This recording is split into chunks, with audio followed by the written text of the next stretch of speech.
gets colder. My eyes go dim as I get older. Pieces, bloody and bruised. I feel so helpless and confused. 'Cause I hear screaming on the left, yelling on the right. I'm sitting in the middle trying to live my life. 'Cause I can't stop the war. Shelter homeless. Good afternoon. This is Evelyn Pringle. Welcome to Trish and Evie's Focus on the Facts. My co-host, Patricia Negron, is off this week, but I have a very special guest, Jason Bermas, on the show today. As we do every week, we will continue to cover the takedown of the global child sex trafficking networks with the latest developments in the child sex trafficking scandals of Jeffrey Epstein and the NXIVM sex cult, and the takedown of the pedophile protecting attorneys representing all these perverts. Jason has an excellent YouTube channel where I first learned of the arrest of Jeffrey Epstein a couple nights ago. Finding out that Epstein was finally arrested was the happiest day of the year for me. Jason puts out numerous videos every day on the important public events, and he has provided exclusive coverage of the child sex trafficking networks. He has put out many videos on the NXIVM and Epstein child sex trafficking rings, and his coverage of these events is unsurpassed by anyone else out there today. I encourage everyone to go to Jason's YouTube channel to get the latest developments in both of these cases, and people only need to go to the YouTube and type in Jason's name and his channel will come up. And I encourage everybody to subscribe to his channel because then you'll get notifications whenever he puts up a video. I don't want to waste any more time on this summary because I want Jason to have as much time as he needs to give us the latest developments in the Epstein and NXIVM cases. So I will welcome Jason to the show now to tell us about Epstein, and starting with his court appearance this morning in New York. Welcome to the show, Jason. Well, thank you so much for having me. And as we're speaking, we're actually awaiting the district's attorney's office to announce the charges against Epstein. However, the indictment is already available, and I literally got that moments before going on the air with you. What I can tell you is at the end, there is an asset forfeiture clause. Now, this is a big deal because this would really possibly cripple the network no matter what, at least temporarily, because they'd be taking his different residences and other assets. We'll see what they actually take. We'll see what they actually announce.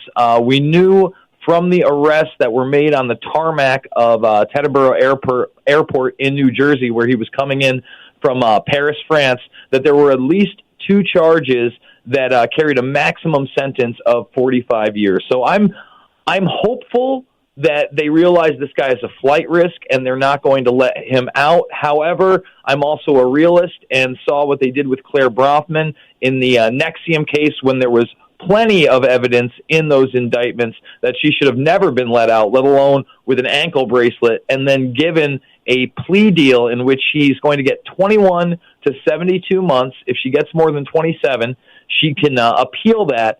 And she paid out $6 million in restitution. I mean, if that's not the smallest of slaps on the wrist for what they were alleging she had done, I don't know what is. Oh, I know it. I know. You know, when I say that, it was the happiest day for me of this year when I heard you tell about Epstein being arrested. I have a Roku device, so I put all my subscriptions, they transfer over so I can watch them on TV, And I had fallen asleep on the couch, and I woke up. It was around midnight, I think. And I seen your headline, and it was like, oh, my God. I mean, this was out of the clear blue. I mean, me and Trish talk about this every week. I mean, we've been, waiting for these records to get unsealed, And then I seen your YouTube channel that he was arrested, and it was like, oh, my God. And I jumped up, and I hurry up and put it all out on my platforms, on the Internet. I just couldn't believe it. This is a really big surprise. Do you think it was a surprise because they were hiding from him? They didn't want him to know he was going to be arrested? Well, I'll say this. It's hard to tell. Now, about 2 weeks before this event, the Department of Justice announced after some more investigating that they were going to allow the sweetheart deal that Acosta and company had given him on this previous charge. They said they couldn't repeal it due to the Crimes Victims' Rights Act. not because it wasn't provable, but because there wasn't. It was a weird loophole because there wasn't any set rights or basic punishment if they found this to be the case. So that was very troubling to me, and I was extremely upset about it. And then earlier this week, there was a huge win where the court records of one of the defamation cases, which is Virginia Roberts' case, were going to be unsealed. Now, as those documents came out, I started doing deep dives on my YouTube channel. I'm big on actually showing people the documents and letting them make their own decisions. I don't like to put out hyperbole or, if I'm speculating, I will let you know. And in these documents, Bradley Edwards alleged on the behalf of Roberts that I believe while she was in Australia in 2015, she had met with the FBI and given them truthful information. This to me was confirmation that the FBI was at least continually doing their job. And it also alleged that not only did the network not stop in 2007 when all these charges were being brought against him and the deal was kind of being solidified, that it continued to the day of the filing of the document, which I believe was in January of 2017. And those were huge allegations to me. So I was as caught off guard as anybody. It was a UFC fight night for me and my brother, and, I had my family with me. And I probably would have went straight live on my program had that not been the case, but I couldn't help myself. And I just kind of streamed the facts as they were coming in. And at 1 a.m. that evening, I gave out a update on what we did know, and I'm going to be doing another update after this program on not only the U.S. District Attorney's announcement, but the actual indictment itself and what we know about where Epstein is and the possibility of other people in this network, because, again, with the unsealing of this documents, you see there was co-defendants on a lot of these Jane Doe cases, and they were basically women procurers of underage girls. So maybe they're also going to be arrested in this network. Back in 2010, when they were just being supposedly questioned, many of these co-defendants actually changed their names and identity and kind of went into hiding and restarted their lives. Right. Yeah, I watched those videos that you put out when you were on the release of those documents. They're excellent. That's why I encourage people to go to your YouTube channel and sign up and subscribe, because you put out. I mean, I've been researching this since probably every week on this radio show. We talk about this global sex trafficking. So that's probably over 3 years, and I research this stuff every day. And I'm telling you, I found your videos and you are excellent. I mean, you put out everything, it's just, I really encourage people to go subscribe to your YouTube channel, because you are the best reporter out there on these cases, as far as I can tell. After researching for over 3 years, you are the best reporter out there right now on these cases. Well, thank you so much. And, I've been talking about this stuff. It didn't start with NXIVM or even Jeffrey Epstein. You look at the callboy ring that was outed in the late 80s and the early 90s in the White House. You look at the connections to Barney Frank and the callboy ring at the same time that was being outed at his D.C. apartment through a young man named Stephen Gottlieb, who was a hired assistant of his, and how it actually connected to the Chevy Chase school that was nearby. This stuff is simply not new. And I think that it's disgusting. It's abhorrent. I've been reporting on it for a long time now. When you look at somebody, for instance, like Dennis Hassert, who was able to make his way to the upper echelons of the political establishment in the United States as, at the time, the longest-serving Republican Speaker of the House, the third in line for the presidency of the United States. And this man, just a couple years ago, was labeled by a judge as a serial child molester for cases that dated back to when he was a gym teacher and wrestling coach.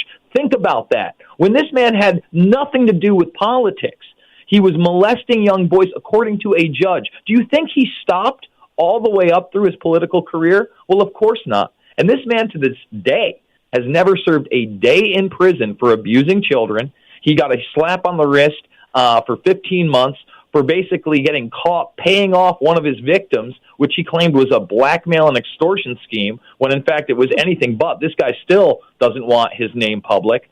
Hassert lied about it.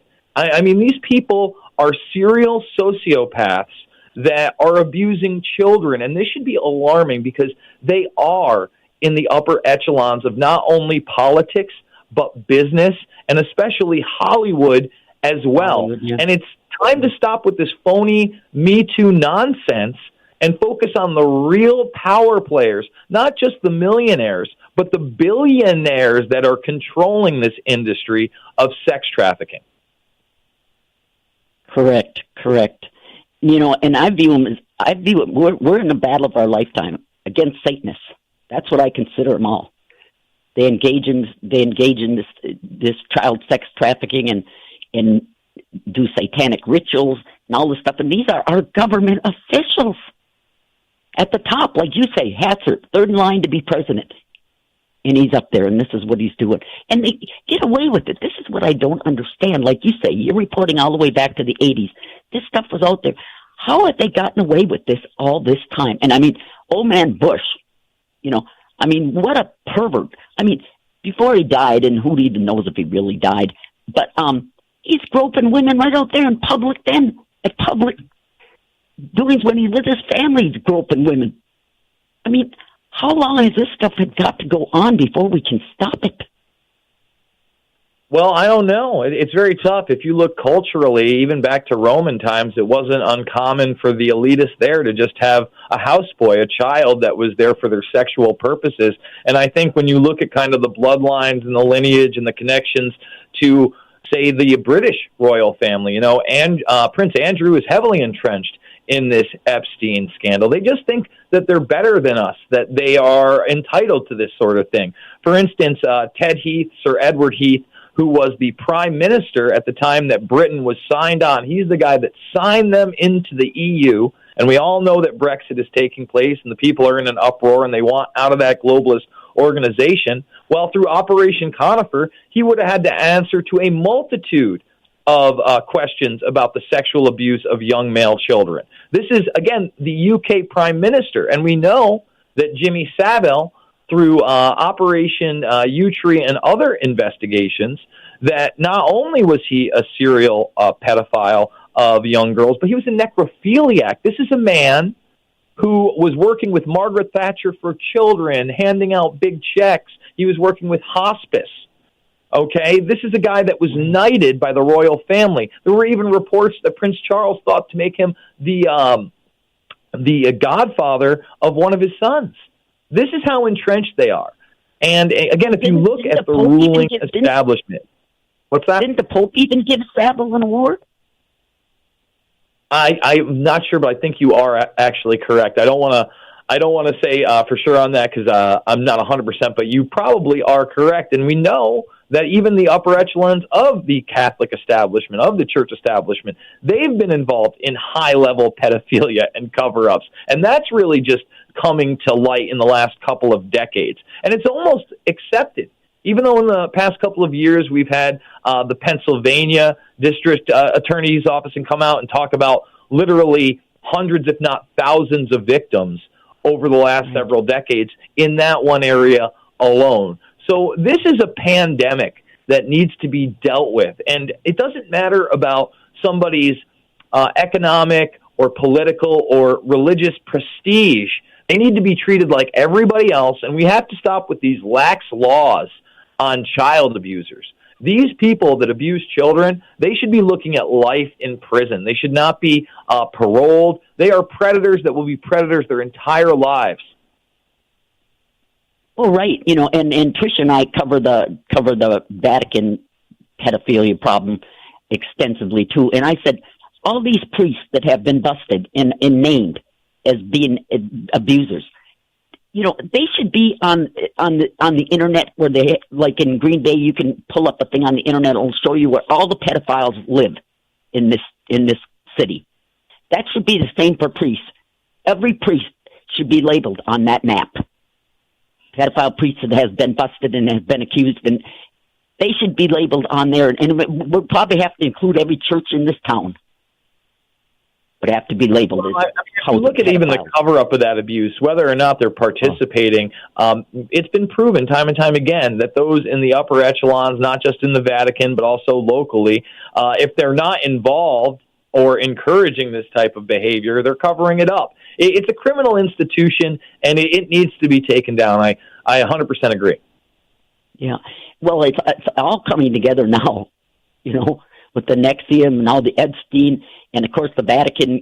I follow Church Militant. They do a lot of good reporting on the Vatican, and they're always going on about, that there's a homosexual mafia inside the Vatican, and I believe this to be true. And the thing is that we can't bust these things, and it's only lately that men have come out, that have been abused. So, I mean, for years, we would hear reports about girls, underage girls being abused. But now, the men have come out, and most of them, go back to these priests and stuff. And I said, I really wish I could do a survey of gay men and ask how many of them were sexually abused by clergy when they were small children. To find out, because it was just last year that the Pope called one of the victims down there from, I think it was from Brazil or Argentina or something, over to the Vatican to talk to him, an abuse victim. And the abuse victim was upset because he's gay, and the Pope told him, well, that was okay that he was gay. God made him that way. Oh, this is just horrible, instead of, no, he's gay because he was molested by these priests when he was little, but then the Pope saying, oh, well, God okayed that he's gay. Well, it's okay if they're gay if the priest turned them that way. This is so sick. It's just... Well, I would say this. I would say that there's no doubt that once, a child is abused sexually, no matter by whom, it affects their life decisions. It affects their sexual orientation later in life. And it shatters them mentally in many ways that they're never, ever, ever going to be able to deal with fully. And that's the bottom line. You look at many of these people, some people take to their abuse. You look at, for instance, James Guckert or James Gannon and that scandal in the White House during the W years. And, there were a lot of rumors and people were trying to say he was Johnny Gosh. I'm certainly not alleging that. But when you had a fake newsman in the White House and he was there after hours all the time, sitting in the front row, he was part of a blog called Talon News, and you find out that James Guckert is really Jeff Gannon, and that Jeff Gannon is a male prostitute and madam for militarystuds.com. And then you see, George Bush cheek to cheek with him. You see him hugging him. Again, he's at the White House all the time. There's a picture of him, video of him kissing his bald head. I didn't know this is how you act. I've never kissed another bald man's head before. I think that'd be a little bit odd, especially somebody who's supposed to be working in the White House press corps. So I think there's a lot to say about, what these people become. And I also think a lot of these predators, especially on these high levels that are part of these elite families are often abused as children as well. Oh, absolutely. Sure. I believe that. We're talking about when children are abused as children. I was molested as a child by certain ones of my parents' friends and things like this, and I wouldn't name them now. They're dead now, and stuff. But now that I hear what is happening to these children now that are my abuse seems minimal compared to what has happened, what I'm seeing happening to children now. But like you say, and we developed the sense that we can spot molesters. I can to this day spot a molester. And I don't know, I don't even know how. But they say that molesters can spot children that have been abused too, that they take on this look. Well, it could be, but I can spot them. I mean, there was this priest, I had this foster son, and we lived in De Pere, and there was this priest that my foster son and his friends were all friends with, and I became suspicious immediately, and I warned him, that don't be going up to that guy's little room having wine with him or something. I'm warning him, and stuff. And then we went to the store one night, and there was the priest, and my foster son introduced us, and I looked him right in the eye, and I knew immediately that he was a pedophile. And then he had like a 17-year-old kid standing behind him, and I looked him right in the eye, and it was just as much as tell him, I know what you are. Well, it wasn't, but a month or two later, he was busted, for sexually abusing children. That we can spot them. We can spot these perverts. Abuse victims can. But what's going on now I mean, it just makes me feel like what happened to me was nothing compared to what is happening to these children now. Well, again, I would say this. I think through technology, through sharing of information, especially that expansion over the last 20-plus years on the Internet, videos being a medium that speak to a lot of people where, you'd have to find a book. Someone would have to either give you a book or you'd come across it and you'd read it. Now people can put a lot of information densely into, 10, 15-minute presentations or 90-minute films.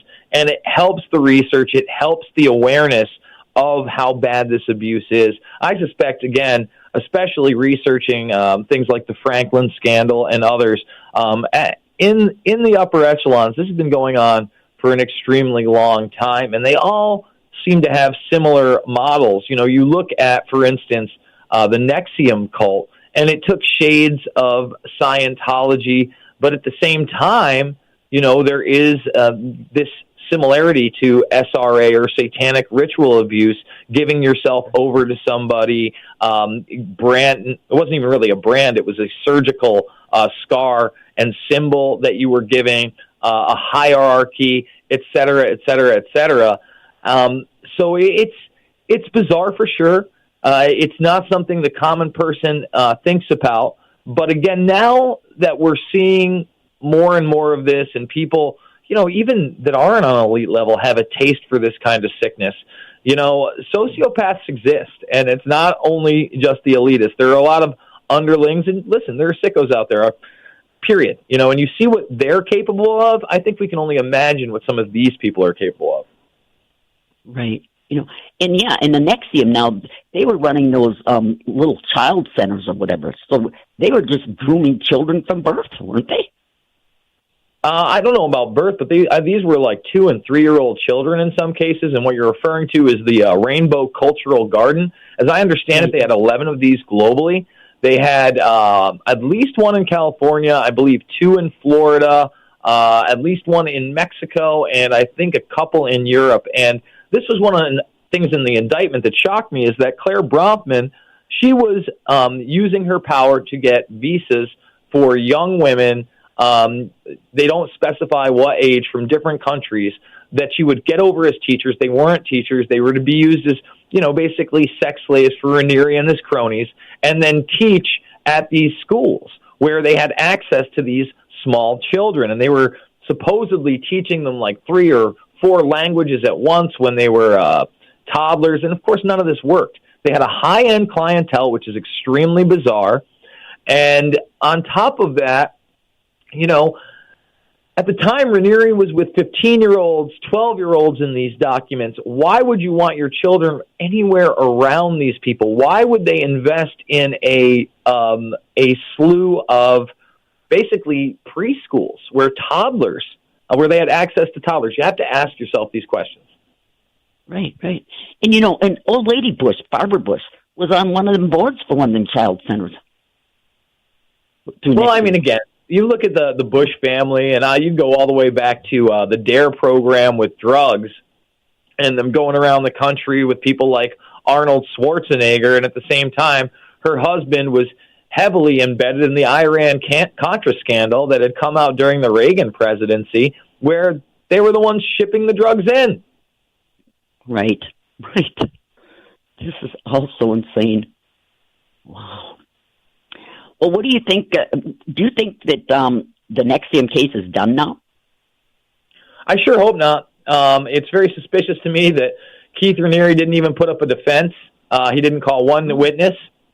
Basically let his lawyer give a closing statement. He was found guilty on, I think, every charge. He's looking at a ton of time. But at the same time, Claire Bronfman gets to walk with almost nothing, puts down $14.3 million for everybody else's legal fund, including Allison Mack and Lauren and Nancy Salzman, et cetera. And I think their sentencing is going to be light. I hope and pray that they're going to bring up more charges against Bronfman and others. I don't suspect it. Sarah Bronfman is still out of the country. Perhaps there's an indictment on her. Emmanuel Salinas, who is the son of the former Mexican president and basically running the Mexican wing of this organization, this quote-unquote success program. No charges against him yet. So I don't know. It's tough for me to say, but then again, I was shocked that Epstein was arrested over the weekend. So I'll never say never. Right. Now, are they taking all of Brofman's assets? No. They're taking all of the assets that they can connect to NXIVM, but Raniere himself kind of protected himself from that because he didn't own anything. Anything bought through that name, or I think Allison Mack, who was married to Nikki Klein, and Nikki Klein, no charges against her, and there are reports that she's currently running the organization out of Clifton Park near Albany. That's a very, very real possibility, and that it hasn't died. I was going to ask you about that. I heard that somebody else is running the show now. Well, I mean, I think that behind the scenes, the same people are, but for the day-to-day stuff, Allison Mack's show wife, Nikki Klein, who was another person, part of this cult that didn't get indicted, there's a good possibility she's doing that. So I don't know. I hope it's not over. I'm going to continue to shine light on it. I hope others are. And I'm not going to just let the Bronfman and Salinas connections go by the wayside. Right. I had Frank Parlato on the show, and he was. I was asking him, how do they convince these women to give this compromising material on themselves? And he seemed to think is that one the one woman, is she a therapist, a hypnotist? Would that be Falcon? Sorry. I think that you're referring to the doctor who still has not been indicted on any charges, and the person that actually did the branding work. And there was another associate that was showing some of these women snuff films without them being ready for it. I think that at some levels, mind control is a very real thing. And like you said, hypnosis, neurolinguistics programming, they all follow these same models. These success programs, for instance, these self-help things, what do they all have in common? Well, they come from Richard Bandler and Class of the Master. People like Tony Robbins are disciples of this guy. And what do they use? They use verbal and physical cues to try to convince you of the position. In some of my videos on NXIVM and on Raniere, especially during my time with We Are Change, I would show Raniere touching people in the way that he talked to them. He's clearly using NLP on them, but I doubt he was the only one. And once you get so entrenched in these things, you kind of get lost. People do things and get carried away step by step. It's called incrementalism. And once you cross a line, maybe you are willing to not only give up photographs of yourself and videos of yourself, but confessions, for instance. They were making these women confess to abuse by their family members that never happened in case they turned on NXIVM. I mean, how sick and twisted is that these are the abusers, and they would make these women make false claims against their family. Right. Yeah, I don't know that I will ever understand this insanity. It's just so hard for me to grasp, And these Hollywood pedophiles, we have got to expose them. I mean, over the last couple of years, there's been many, but in the Me Too movement, that's focusing on women, that were exploited, sexually molested or exploited or whatever. But I look at it as that's taking away from what's really going on as far as the children. Well, I think it's grown women. I think there are a lot of young girls that are actually taken advantage of in Hollywood, as well as young men, obviously. For instance, last week I did a video on Bella Thorne. Now, Bella Thorne, pretty big actress at this point. She's been embedded in Hollywood since she was 6. She had her own Disney show. And apparently, a couple weeks back, maybe a month back, she claimed that she had been hacked. And because she had been hacked, she decided to release these nudes that had been hacked herself, okay? She said, you know what, they're already out there, I'm going to do it. Now, the media focused in on that, but what they didn't focus in on is that she was putting out a biography, and in an interview, she said that she had been sexually molested from the time she was 6 to 14, and she was very graphic about it.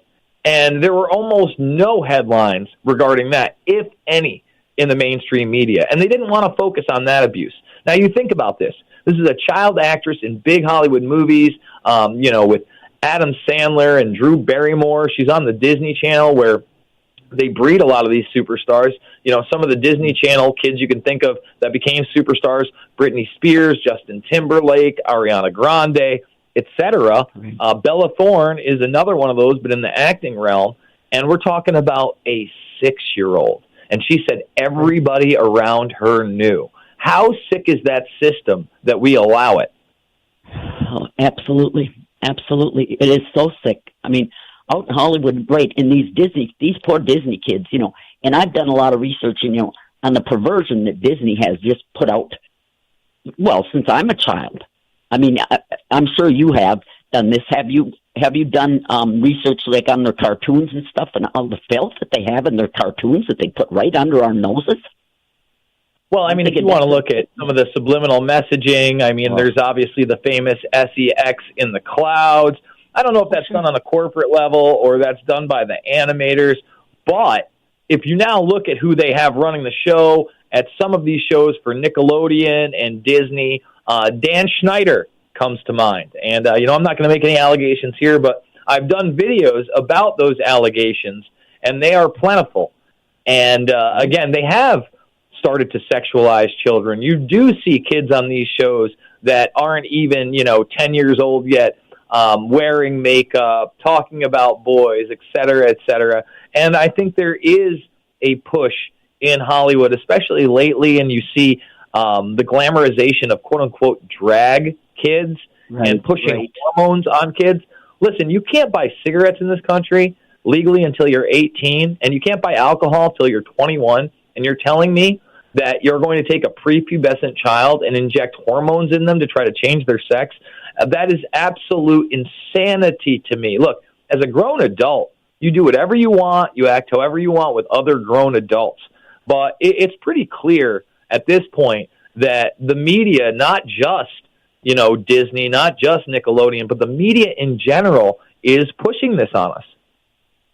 Oh, absolutely, absolutely. And if we object to it, they push this on us, and we're supposed to accept this, and if we don't, then we're discriminating against these people, and then, and we go into the sex education they're putting in our schools, teaching children about how to have anal sex and how to masturbate and use sex toys and all this stuff. This is just outrageous. And if we object to it, then they say we're discriminating against these people.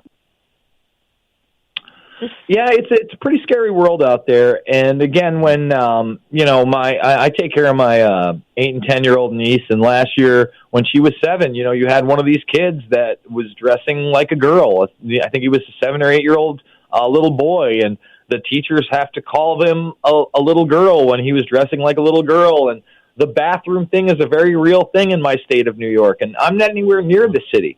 So the insanity has gone pretty far. When I have to have a talk with the kids that there are biological males and there are biological females, and that the XY chromosome is a real thing, and just explain it on that level, it is troublesome.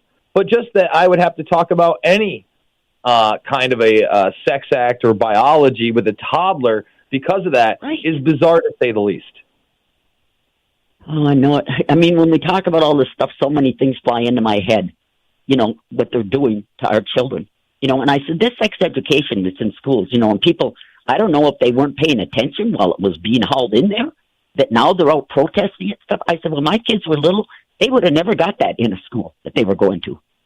That I would have been there, would have never got in there to begin with, much less would I have to be in there protesting to get it out. That parents need to wake up and look at what they're doing in our public schools. That this, I mean, and they're talking about things, Jason, that I never even knew about. I mean, they're teaching kids how to have anal sex.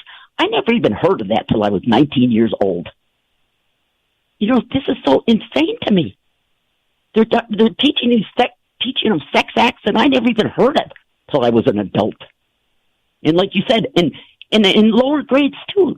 It's just insane what's going on in this country. And Putin coming out, and saying about this transgender business that this LBG, and I can't even keep those initials straight, But I learned, I don't know, a week or two ago that the Q on the end means questioning.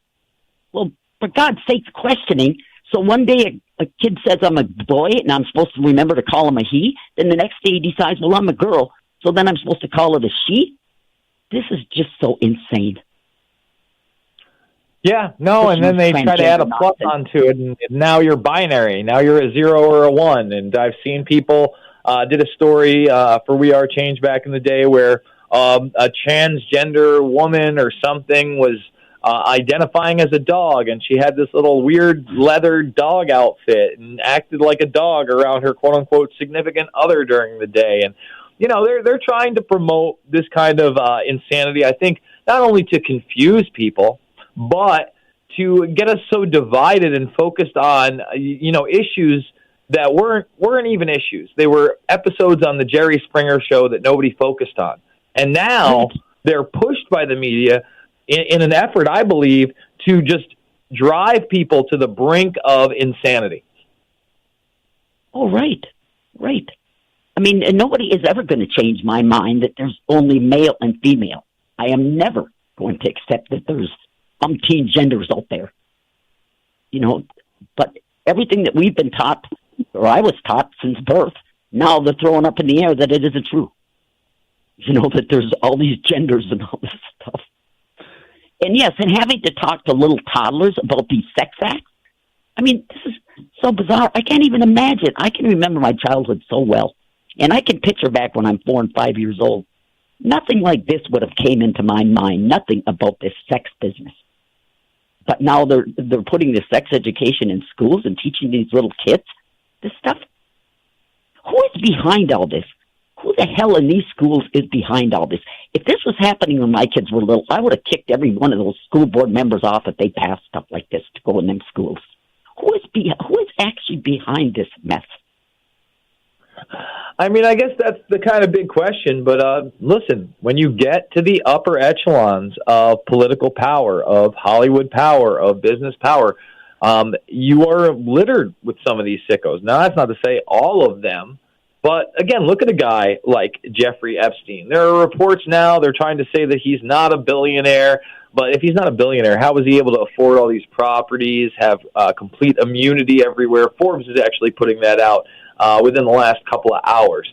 Look, when you're that elite, maybe you just have a penchant for it because you've had every other thing out there. I don't know. Maybe there's just darkness in your heart. Maybe it had happened to you as a kid, and like I said, in these elite circles, and you think it's okay and that it's right. It's hard for me to believe that kind of mentality, but again, it seems like a generational problem. It didn't just start in the 80s when it began to be exposed. If you go back far enough, there are prominent people that did this and did it with impunity. Right. I think with the internet, hey, that's why people are finding out more stuff now. Well, yeah, absolutely. I mean, all right, so just go back into the 70s. Look at people like Aerosmith's Steven Tyler. He basically bought a 15-year-old girl from his parents, traveled with her.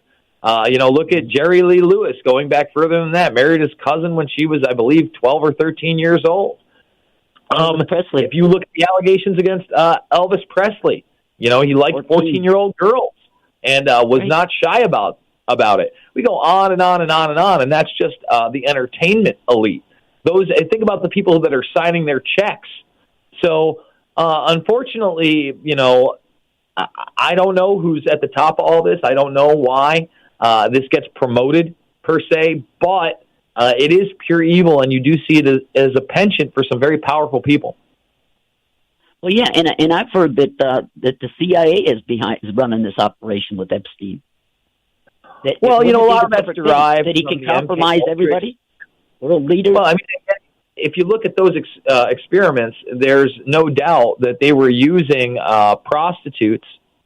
And remember, laws were a little different back then on the East Coast and the West Coast during these experiments, and they would use them to get dirt on people. So they would have prominent politicians or others targeted by these women. They would get information. They would film or they would audio tape these encounters and then blackmail them later on. And that was absolutely a Central Intelligence Agency program that came out in the 70s. In fact, if you go to my YouTube channel, one of my many videos on MK Ultra goes into it in detail and shows you the archive footage and shows you the documents.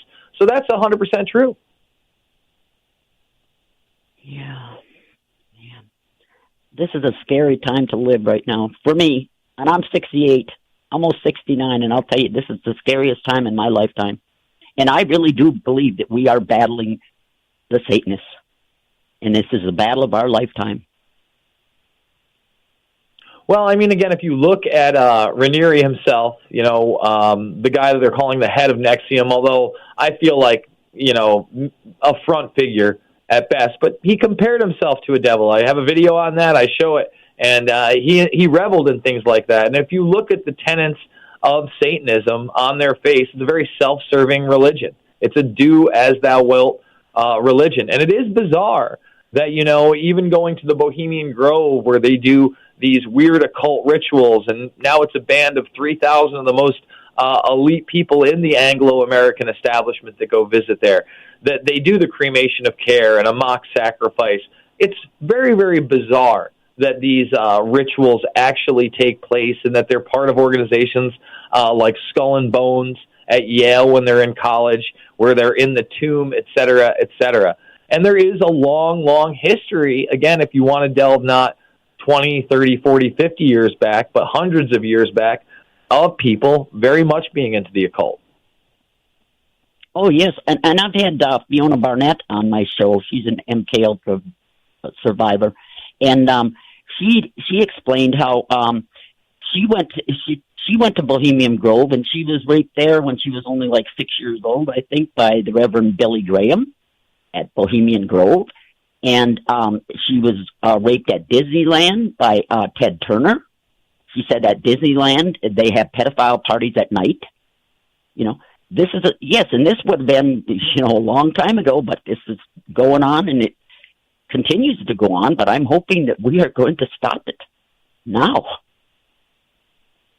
Well, a lot of people hear things like that, and, I can't speak to those allegations, but I can speak to the fact that when you look what's out in the public, if you see what's in some of these leaked emails, these unsealed indictments, and you look at the names and you hear the allegations of not one woman or two women or dozens of women, but then hundreds of women with the same types of stories, when flight records and little black books confirm everything they're saying, well, we have to look at it. And again, when you got a guy like Hassert that can make his way all the way up to the third in line of the presidency and never once be charged with child abuse after being labeled as a serial child molester by a judge, the fix is in.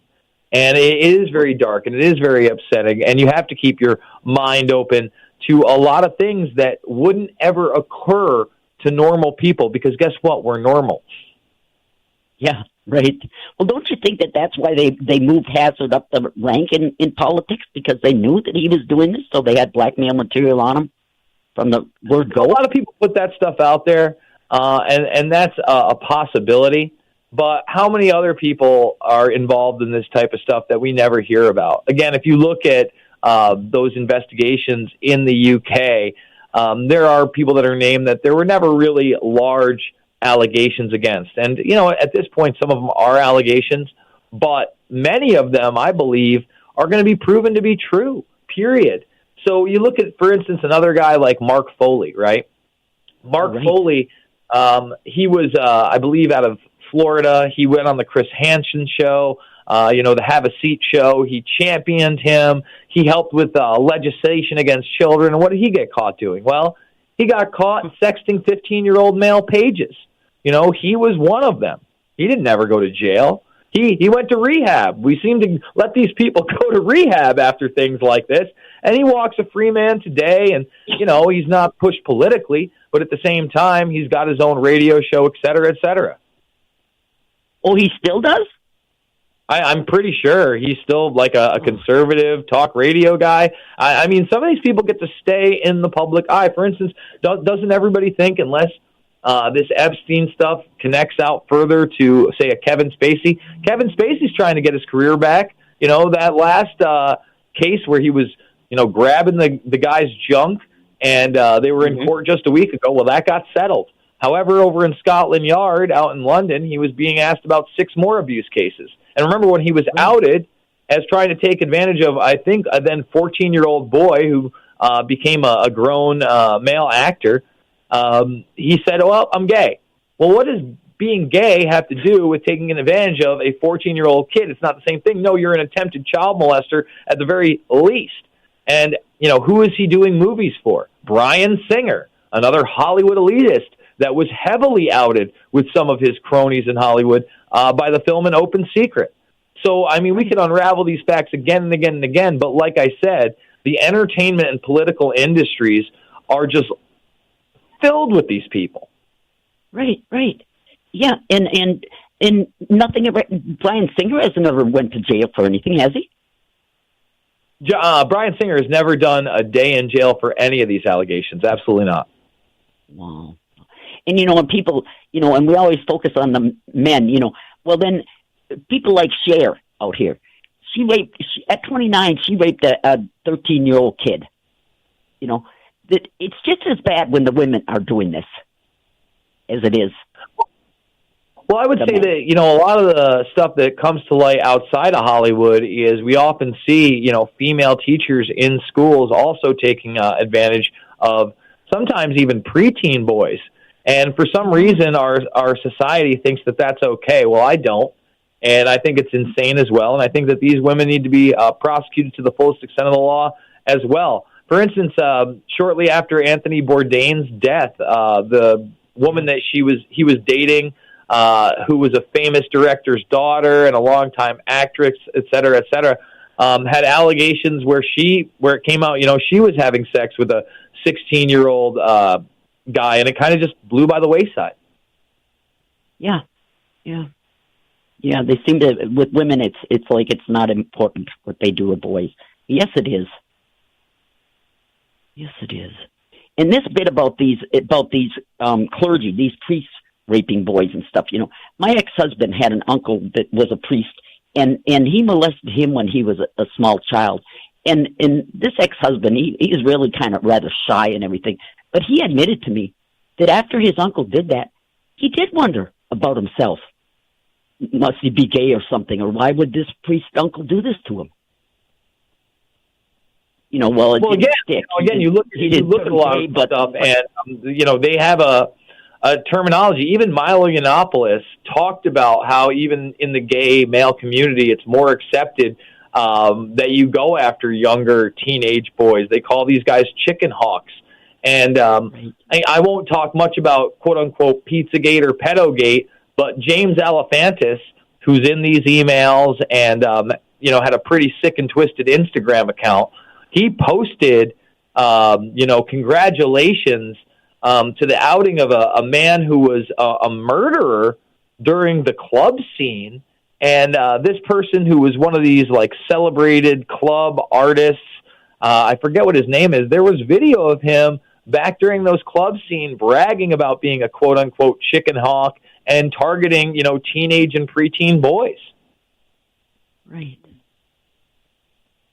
These people just walk free. It's really scary. Really scary that not protecting our children from these monsters, but they're so high up that it's really scary.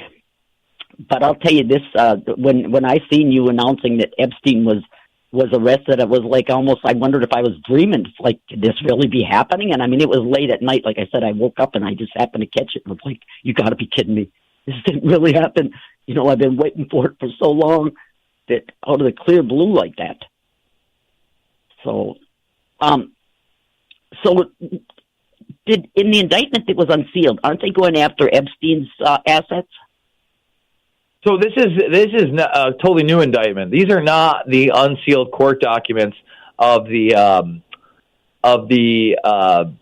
stuff that came out a week ago, said there was going to come out. That's Virginia Guffey Roberts. This new indictment, I'm actually going to be going live shortly after this, reading the entire thing. It's 14 pages. It's all about his New York mansion trafficking operations. A lot of that will have to do with my video on Jane Doe 43 and beyond. It kind of lists out some of the people there. And then Maria Farmer was the first person apparently to go to the FBI in the late 90s regarding the New York property. So I still have to watch the press conference after this and read the entire indictment, but it's out there in the public sphere. If people want to go see it, they can go check it out on my Twitter. Right. Yeah, people definitely tune in. I'll be tuning in. Now Mueller was at the head of the FBI when this deal with Epstein went down. So Mueller's, and right in that gal that you just mentioned, Mueller was head of the FBI, I think, then when she went to the FBI about Epstein, and they didn't do anything about him. I don't think so. Mueller became the head of the FBI shortly before 9/11, but was the head of the FBI during the federal investigation into Epstein regarding his Palm Beach property and those allegations. Right. So when we blame everything on Acosta, Mueller was at the head of that, so he's probably the one that okayed that plea deal. Well, Mueller is part of the documents for sure. Acosta had a much different, he was in the state's attorney office, and I think the main beef out there, again, is that they didn't have to hand it over to the FBI. There's a lot of odd things going on there. I was able to read parts of the pre-non-prosecution agreement. I'm not sure if I did that on the air yet or not, but if not, there's going to be a video on that. I described it. And basically what they did is while they made the deal, they deferred all the charges, but said there were ongoing investigations with the FBI, and that at any time during him being in jail or up to 3 months after, they could recharge him with everything from the beginning. So, again, there's so many documents to go through with this latest unsealing, and this one document is actually going to be a cakewalk to look at because it's only 14 pages. Right. When you were talking about that Brockman sister only getting that 24 to 27 months and that bit about then she can appeal if they give her over 27 months, isn't that outrageous? It's completely outrageous. 21 to 72 months. So what you would be looking at is less than 2 years in all likelihood, especially with the $6 million in restitution. And if it somehow goes over 2 years, a.k.a.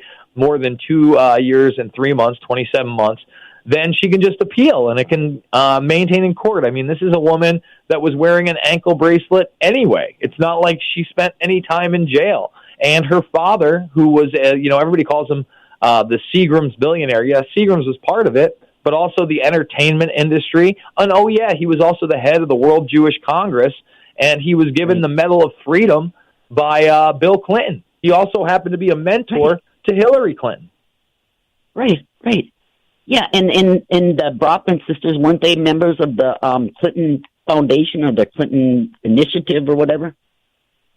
I'm not sure what foundations or initiatives they were a part of, but in the indictments, Claire Bronfman is accused of campaign finance fraud with, I believe it was Nancy Salzman. So at the time when they were at the heads of this NXIVM organization, they were making members donate the maximum amount, which was $2,700, during 2007 during her primary campaign to try to run for president in 2008. And they raised, I think, over $30,000.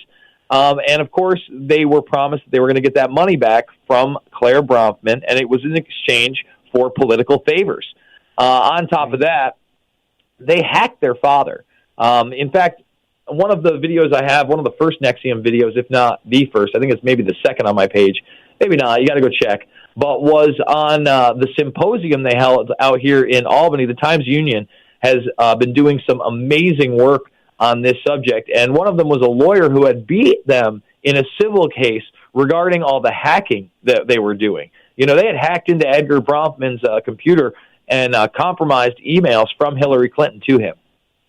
Right. And didn't they hack a bunch of judges' computers too?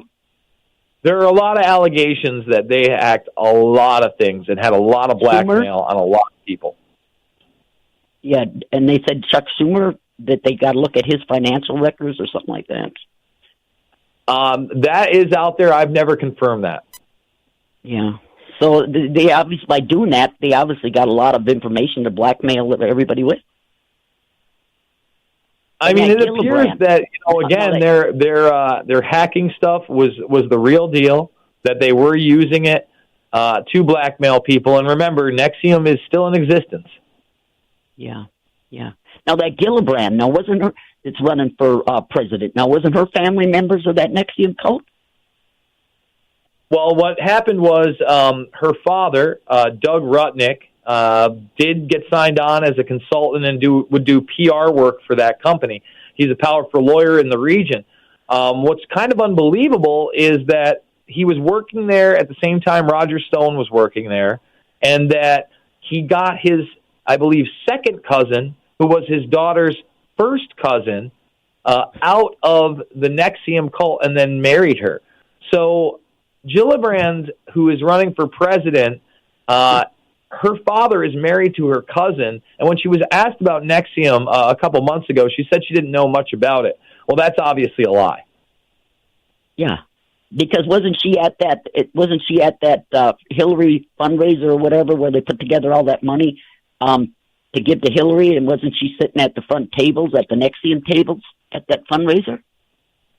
I can't confirm that, but I can tell you she's a senator in New York. And especially, at the time that she became a senator, it was at the time where Clinton was starting to leave and go and be a presidential candidate, and then when that failed, a cabinet member. So I would assume that their paths crossed. Okay, yeah. Yeah, so here we sit today. One of the candidates is running, was affiliated with NXIVM, and then the same thing that... So many other people involved in this are all involved with these sex cults. I mean, how did we go all these years with a serial rapist like Bill Clinton running around on the loose, and Hillary's out there running for president, and this is just laid aside like this isn't important? Well, again, there are certainly a ton of allegations against Bill Clinton, but again, you go back to the 80s connection when he is the governor of Arkansas. And Mena, Arkansas is one of the places they're running the drugs through from South America during Iran-Contra. The Bushes and the Clintons have always had an amazing relationship, despite the fact that Bill Clinton is the one that beat George H.W. for the presidency. And then you find out that at least 26 times he was on Epstein's plane. So, yeah, it is shocking. But, look, we're at a time where a popular TV series with Kevin Spacey starring as a presidential character is a murderer. He's bisexual. He does the occult rituals at Bohemian Grove. And people don't even bat an eye, not because they think it's fiction, but because this stuff has now been out there for so long that even those that scoff at it realize it's better than reality. Really, really. Well, our time's up, Jason. I'm so happy that you could come on, and I encourage everybody to go watch your video as soon as this show is done. So thank you, Jason. Thanks for having me. Goodbye now. Okay. We'll see you next week, people. Have a good week. Goodbye. Screaming on the left, yelling on the right. I'm sitting in the middle trying to live my life. 'Cause I can't stop the war, the shelter, homeless, feed the poor.